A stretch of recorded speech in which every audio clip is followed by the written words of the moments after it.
This is the elevator to the showroom at IKEA in Norfolk, Virginia.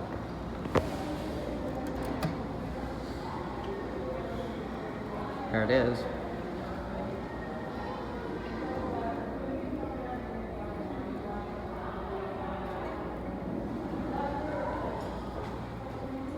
One.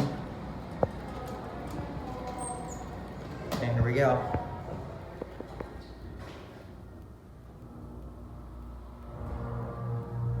Wow, look at that motor, look at it, or hear it.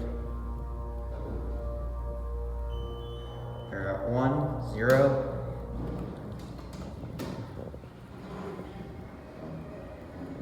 Level 2 looks like there's a showroom.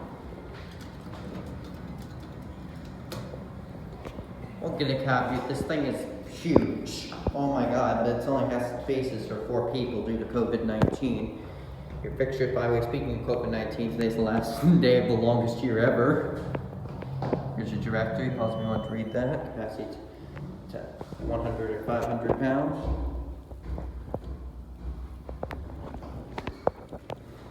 And that's it.